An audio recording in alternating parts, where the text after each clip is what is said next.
किया जाता। हम नेताओं से वैसे भी टकरा जाते हैं, कुछ शायद मैं पागल हूँ क्या हूँ, लेकिन मुझे जो चीज़ समझ में नहीं आती है, हम जो चीज़ समझ लेते हैं कि गलत है तो गलत है, बस गलत है, मैं कहूँगा मर जाऊँगा ये गलत है तो गलत है। मेरे बाप भी मेरी माँ भी कोई करे गलत तो मैं कह दूंगा कि अम्मी ये गलत है, अब्बा ये गलत है। We are not acceptable, we are this work is not suitable, ये ठीक नहीं, गलत है तो गलत।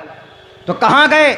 सुप्रीम कोर्ट गए, और सुप्रीम कोर्ट में चीफ जस्टिस ने ये नहीं कहा कि अमीरुल मोमिनीन आए जल्दी कुर्सी दो, नहीं, दूसरी केसों की हियरिंग चल रही है। वहां पर हजरत उमर फारूक बाहर खड़े हैं, 23 लाख मुरब्बा मील को फतह करने वाला अमीर, केस होता है उनके खिलाफ, बाहर खड़ा है, कोर्ट के बाहर खड़े हुए हैं, हिम्मत नहीं है कि अंदर जाएं।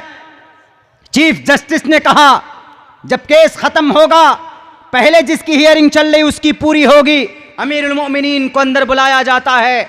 आइए क्या बात, अमीरुल मोमिनीन ने बोलना शुरू किया तो चीफ जस्टिस ने मना कर दिया कि no, not allowed to say anything, permission नहीं, आप खामोश रहिए, because this case is related to the Ibn Hazrat Abbas रजी अल्लाह ताला। उन्होंने केस किया है, पहले वो बताएंगे।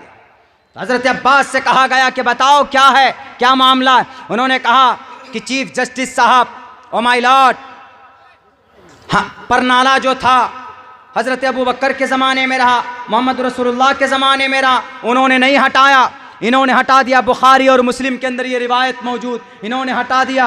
अब बताइए तकलीफ हो रही, इसलिए हमको इंसाफ मिलना चाहिए। एक आम आदमी उस वक्त के प्राइम मिनिस्टर के खिलाफ केस लड़ रहे हैं। संजू भट्ट ने क्या केस किया बेचारा, गुजरात के दंगों के मुजरिमीन को जेल में डालने के लिए उस बेचारे को ही उल्टे जेल में डाल दिया जाता है। इस्लाम इंसाफ को बनाता है, इस्लाम इंसाफ पैदा करता है। अमीर हो कि कोई हो, उसको भी कटघरे में आना पड़ेगा।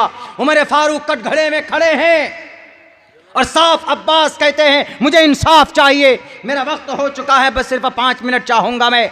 तो हजरत अब्बास रजी अल्लाह ताला ने कहा कि चीफ जस्टिस साहब, ओ माय लॉर्ड, मुझे इंसाफ, I want to justice, I want to इंसाफ, मुझे इंसाफ चाहिए, मुझे जस्टिस चाहिए, मुझे नहीं कुछ चाहिए कि अमीरुल मोमिनीन है कि नहीं है, मुझे इनसे डर नहीं लगता है कि नहीं अमीरुल मोमिनीन है तो मुझे कत्ल कर देंगे, नहीं। लेकिन वो अमीरुल मोमिनीन थे, वो भी खड़े होकर सवालों का जवाब देते हैं। इतने में फिर हजरत अब्बास बोलने लगे, जज साहब एक बात और बोलो, वो जो परनाला लगा है वो मोहम्मद रसूलुल्लाह के मशवरे से लगा है, और मोहम्मद रसूलुल्लाह ने निशान देकर खुद खड़े हुए मोहम्मद रसूलुल्लाह और मुझे कहा कि चचा आप मेरे कंधे पर आकर के इस परनाले को लगाइए।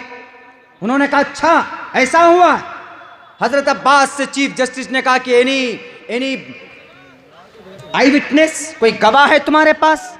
तो फौरन गए, अंसार को लेकर आए, तो 2-3 साहबी ने कहा कि हाँ अल्लाह के चीफ जस्टिस जज साहब, इन्होंने जो बातें कही वो बिल्कुल सही है। तो हजरत इतना सुनना था कि उमर फारूक की आंख से आंसू निकलने लगे।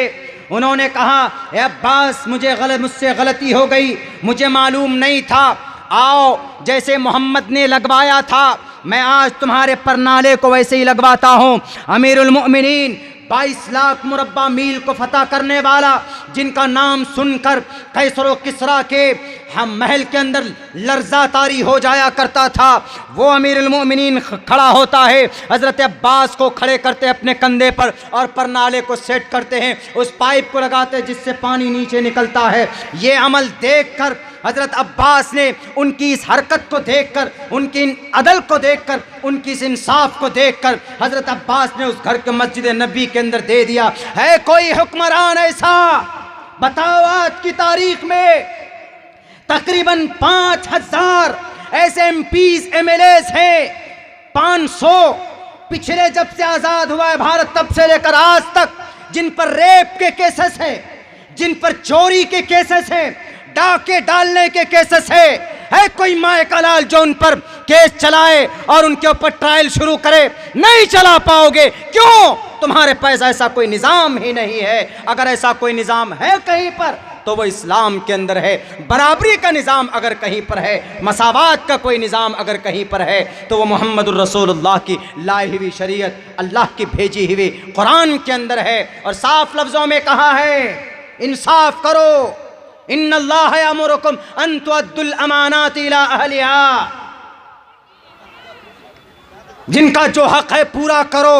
वइज़ा हकमतुम बैनन नास, जब तुम फैसले करो लोगों के बीच में, ये नहीं कहा कि मुसलमानों के बीच में, बैनन नास, human beings, when you become chief justice and you have to जज on the record on the truth things, not a liar. झूठेपन की वजह से नहीं, सच्ची बातें लोगों के सामने रखनी चाहिए। मेरे भाइयों, आपके इस जलसे में, आपके इस प्रोग्राम में मुझे आकर बहुत खुशी हुई। आपके मेहमान मुकर्रिर शेख मौलाना जर्जीस अंसारी साहब, मैं भी उनका बचपन से फ़ैन रहा हूँ। हम पढ़ने के ज़माने से भी उनकी तकरीरें सुना करते थे। तो बहरकैफ आपके इस गांव में जलवा फ़रोज़ हैं। अभी कुछ देर के बाद उनका भी प्रोग्राम होगा और हमारी और इनकी अभी तक की कुछ जगहों के ऊपर हम लोगों का प्रोग्राम हुआ है, वरना हम लोगों का प्रोग्राम मैच नहीं होता। ये इसी प्रोग्राम में 3 मरतबा तारीख़ें बदली गई मैचिंग के लिए, तब जाकर हुआ। वो अपने अलग फील्ड में जाते हैं, हम अपने अलग फील्ड में जाते हैं। लेकिन आज का जो पैगाम है, ये पूरी दुनिया के इंसानों के लिए पैगाम। इंसाफ और अदल किसी कानून, किसी ज़ाब्ते में, किसी धार्मिक ग्रंथ में है तो वह कुरान में और सुन्नत में है। यही कुरान और सुन्नत का पैगाम है। इस कॉन्फ्रेंस से ये पैगाम जाना चाहिए। ये यूट्यूबर हमारे जितने भी हैं, इनसे भी गुजारिश करता हूँ कि आप इन पैगामात को ज़्यादा से ज़्यादा आगे बढ़ाने की कोशिश करें। इंशाअल्लाह हमारे इस्लाम में अदल और इंसाफ था, और अभी अगर कोई कमी है तो उसको हम दूर करेंगे, और इसी अदल व इंसाफ के ज़रिए से दुनिया के अंदर अमन और शांति, और पूरी दुनिया का धर्म अगर कोई होगा तो इस्लाम होगा। इसी अदल व इंसाफ के ज़रिए से होगा। वरना जुल्म ज़्यादती, जब नाइंसाफ़ी बढ़ती है तो जुल्म ज़्यादती बढ़ जाती है, बल्कि सरकारें गिर जाती है जुल्म ज़्यादती करके। अभी तो करप्ट लोग बैठे हुए हैं दुनिया की गद्दियों में, सिर्फ भारत में नहीं, अक्सर जगहों के ऊपर। इनको अल्लाह तबारक व तआला दिखाएगा अपनी राजनीति की गद्दी चमकाने के लिए। ये भूमिया, ये मनियार, ये चमार, ये चौदस, ये तेली, ये वो, ये फलां, ये डिमाका नहीं। मेरे हिंदू भाइयों, एक इंसान हो आप, एक मनुष्य हो। जो बोलता है उनको कहो मनुस्मृति लाकर दिखाओ मुझे। मलेच्छ भाषा कीर्तातैन वैद वाक्य प्रांड मुखा। मलेच्छ हैं हम। मलेच्छ मतलब, इन मलेच्छ का मतलब नापाक कह दिया गया, हालांकि नापाक नहीं। मलेच्छ मतलब सबसे पुराने इंसान, पुराने मानव। मलेच्छ भाषा कीर्तातैन वैद वाक्य प्रांड मुखा।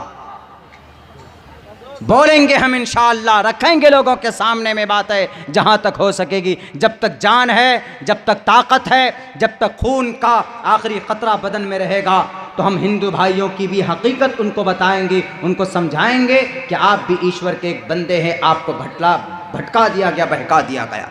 आवागमन का अकीदा नहीं है वेदात में। गाय मांस का झगड़ा नहीं है वेदात में। 7 जन्मों का अकीदा नहीं है वेदात में। उठाकर देख लीजिए, आप पढ़ लीजिए। पढ़ने वाले जानते हैं, बोलते नहीं क्यों। दबा दिए जाएंगे, काट दिए जाएंगे, कुचल दिए जाएंगे।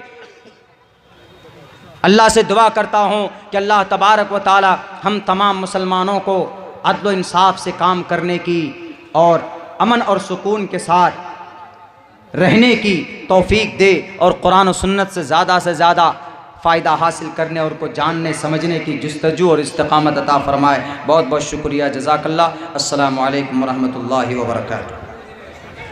माशाअल्लाह, जज़ाकुमुल्लाहु खैरा। ये थे हज़रत मौलाना अब्दुल्ला सालिम चतुर्वेदी साहब, जो कि इस्लाम में मसावत के मुतालिक आपके सामने चंद बातें रखे। मेरा दिल तो चाह रहा था कि मैं बहुत देर